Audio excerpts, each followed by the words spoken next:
Good evening ಸ್ನೇಹಿತರೆ, ಮತ್ತೊಂದು ವಿಡಿಯೋಗೆ ಸುಸ್ವಾಗತ. ಈಗ ಟೈಮ್ ಬಂದ್ಬಿಟ್ಟು ಈವ್ನಿಂಗ್ 6 o'clock ಆಗಿದೆ ಆಲ್ಮೋಸ್ಟು.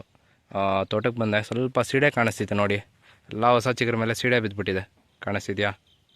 ಸ್ಟ್ರಿಪ್ಸು, ಸೀಡೆ, ವೈಟ್ ಫ್ಲೈಸು ಎಲ್ಲ ಬಿದ್ದಿದೆ. ಸೊ ಇದರಿಂದ ಏನೇನು ಪ್ರಾಬ್ಲಮ್ಸ್ ಆಗುತ್ತೆ ಅಂತ ಅಂದ್ಬಿಟ್ಟು ವೀಡಿಯೋ ಮಾಡೋಣ ಅಂತ ಅಂದ್ಬಿಟ್ಟು ವೀಡಿಯೋ ಮಾಡ್ತಿದ್ದೀನಿ. ನಿಮಗೂ ಇನ್ಫಾರ್ಮೇಷನ್ ಸಿಕ್ಕರೆ ಒಳ್ಳೆಯದು ಅಂತ ಅಂದ್ಬಿಟ್ಟು ವೀಡಿಯೋ ಮಾಡ್ತಿದ್ದೀನಿ. ಸೊ ಲಾಸ್ಟ್ ಇಯರ್ ನನಗೆ ಏನೇನು ಪ್ರಾಬ್ಲಮ್ ಆಗಿತ್ತು, ಸೊ ಅದನ್ನು ಹೇಳೋಣ ಅಂತ ಅಂದ್ಬಿಟ್ಟು ಇದು ಮಾಡ್ತಿದ್ದೀನಿ ಈಗ.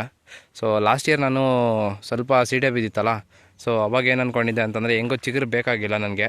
ಸೊ ಸೀಡೆ ಬಿದ್ದರೆ ಅದು ಚಿಗುರು ಡ್ರಾಪ್ ಆಗಿಬಿಡುತ್ತೆ, ಸೊ ನಮಗೇನು ತೊಂದರೆ ಆಗೋಲ್ಲ ಅಂತಂದ್ಬಿಟ್ಟು ಲಾಸ್ಟ್ ಇಯರ್ ಬಿಟ್ಬಿಟ್ಟೆ ಹಂಗೆ.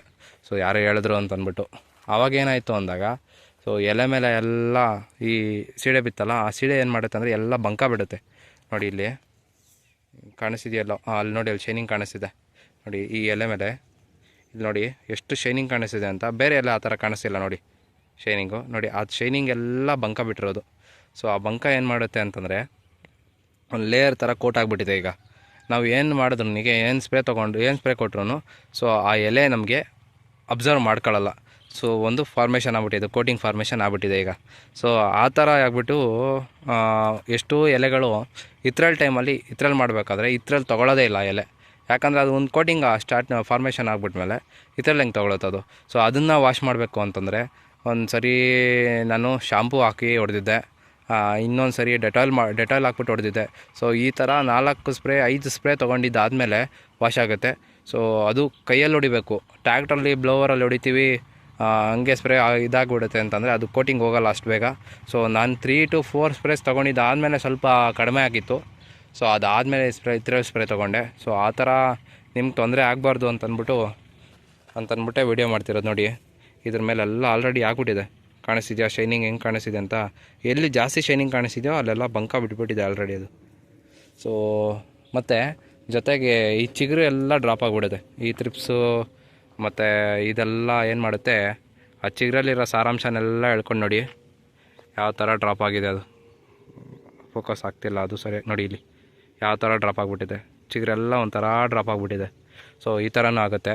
ಸೊ ಇದಕ್ಕೆ ಸ್ಪ್ರೇ ಬಂದ್ಬಿಟ್ಟು ಇವತ್ತು ತೊಗೊತಿರೋದು ಬಂದ್ಬಿಟ್ಟು ನಾನು ಈ ಅಸಿಟಮಿಪ್ರಿಡ್ ಅಂತ ಬರುತ್ತೆ, ಬಟ್ ಲೋ ಬಜೆಟಲ್ಲಿ ಹೇಳ್ತಿರೋದು. ಸೊ ನಾನು ಹೇಳ್ತಿರೋದು ಈ ಕಾಂಬಿನೇಷನ್ ಬಂದ್ಬಿಟ್ಟು ಫ್ಲವರಿಂಗ್ ಸ್ಟೇಜಲ್ಲಿ ಮಾಡಬಾರ್ದು ಯಾರು. ಈ ರೆಸ್ಟ್ ಪೀರಿಯಡಲ್ಲಿ ಮಾಡ್ಕೋಬೋದು ಆರಾಮಾಗಿ. ಫ್ಲವರಿಂಗ್ ಸ್ಟೇಜು ಮತ್ತು ಆ ಫ್ರೂಟ್ ಸ್ಟೇಜ್ ಏನಿರುತ್ತೋ ಆ ಫ್ರೂಟ್ ಸೀಸನಲ್ಲಿ ಮಾಡಬಾರ್ದು. ಸೊ ಆ ಥರ ಮಾಡಿದ್ರೆ ಸ್ವಲ್ಪ ಸ್ಕ್ರ್ಯಾಚಸ್ ಬರೋ ಚಾನ್ಸಸ್ ಇರುತ್ತೆ. ಸೊ ಮತ್ತು ಇನ್ನೊಂದು ಜೇನುಳನೂ ಬರೋಲ್ಲ ಈ ನಾನು ಹೇಳ್ತಿರೋ ಸ್ಪ್ರೇಸ್ ಈಗ ಮಾಡಿದ್ರೆ. ಸೊ ಅದು ನಾನು ಫ್ಲವರಿಂಗ್ ಸ್ಟೇಜಲ್ಲಿ ಬಂದಾಗ ನಾನು ಯಾವ ಥರ ಏನು ಸ್ಪ್ರೇ ತೊಗೊಬೇಕು ಅಂತ ಅಂದ್ಬಿಟ್ಟು ನಾನು ಅದನ್ನು ನೆಕ್ಸ್ಟ್ ವೀಡಿಯೋ ಮಾಡ್ತೀನಿ. ಈಗ ನೋಡಿ ಇದಕ್ಕೆ ಸ್ಪ್ರೇ ಬಂದ್ಬಿಟ್ಟು ಅಸಿಟಮಿಪ್ರಿಡ್ ಅಂತ ಬರುತ್ತೆ. ಸೊ ಅಸಿಟಮಿಪ್ರಿಡ್ ಬಂದ್ಬಿಟ್ಟು 1.5 ಗ್ರಾಮ್ ಹಾಕ್ಕೊಂಡಿದ್ದೀನಿ ನಾನು. ಜೊತೆಗೆ ರೋಗರ್ ಬಂದ್ಬಿಟ್ಟು 2 ml per ಲೀಟರ್ ಮಾಡ್ಕೊಂಡಿದ್ದೀನಿ.